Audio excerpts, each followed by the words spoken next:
Alors, rebonjour, c'est de nouveau moi.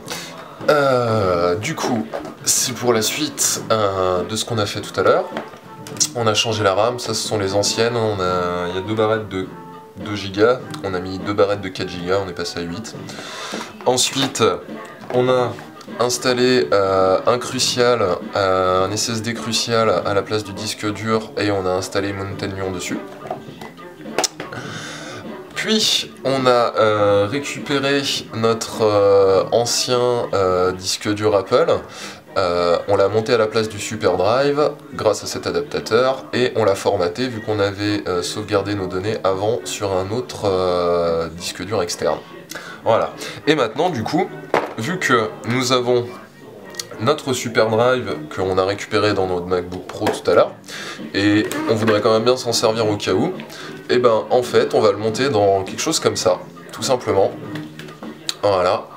Et pour pouvoir s'en servir, au pire vous pouvez l'emmener avec vous dans votre pochette si vous pensez avoir besoin d'un lecteur de CD, sinon vous le laissez à la maison, mais au moins vous l'avez toujours. Donc je vais vous montrer comment monter les deux ensemble pour finir l'installation du SSD et du deuxième disque dur dans le MacBook Pro. Alors, ça se présente comme ceci, en deux parties. Ceci c'est le fond. C'est le fond et là on a le couvercle. Donc, du coup, ne vous inquiétez pas, c'est vraiment pas compliqué. Voilà, on laisse bien, on prend le couvercle.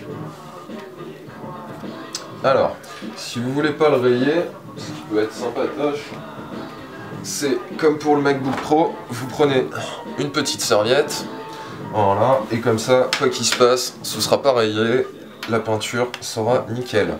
Et ben écoutez, il vous suffit tout simplement... Alors, faisons bien attention.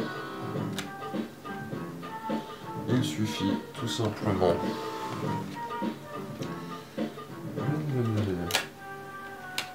Ah bah, c'est bon, c'est en face. Voilà, vous enclenchez bien à fond.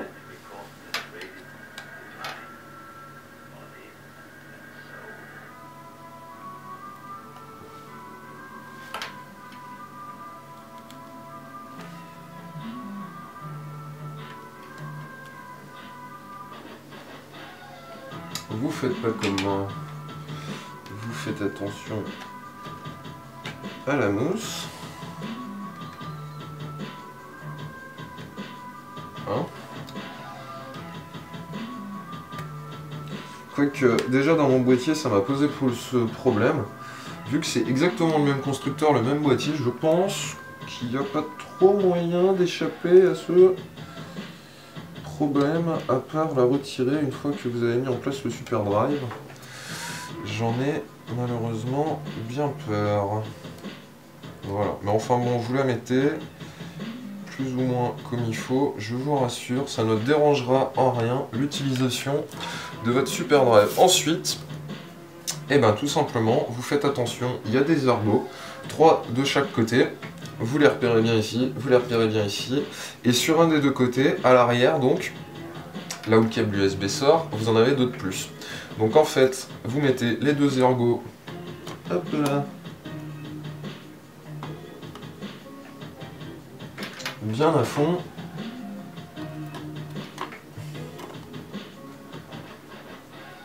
Là, ce que je peux vous dire, c'est que il faut pas hésiter forcément à forcer. Et c'est un peu le reproche que je fais, c'est qu'on a un peu peur de casser notre matériel quand on le monte dans ce genre de boîtier. Et c'est assez désagréable pour être honnête avec vous, comme genre de sensation.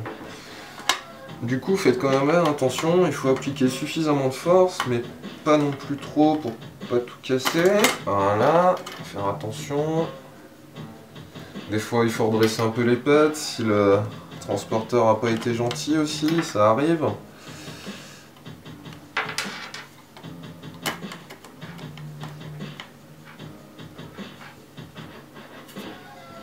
Voilà, j'ai réussi à le rentrer à l'arrière des deux côtés. Non, on va aller là.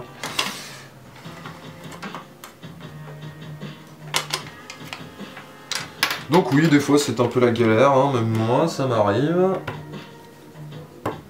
Voilà. De l'autre côté aussi. Au milieu.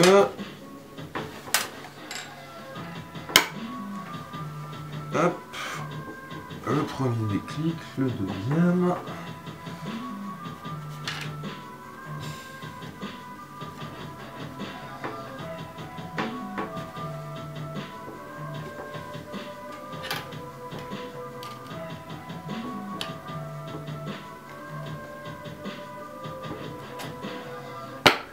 Voilà. Voilà. Et maintenant, on pousse bien à fond. Vous entendez, les claques sont quand même un peu dures, hein. Pensez bien à forcer un minimum. Et puis bah écoutez, testez, mais normalement ça fonctionne, il n'y a aucun problème. Voilà, bonne fin de journée.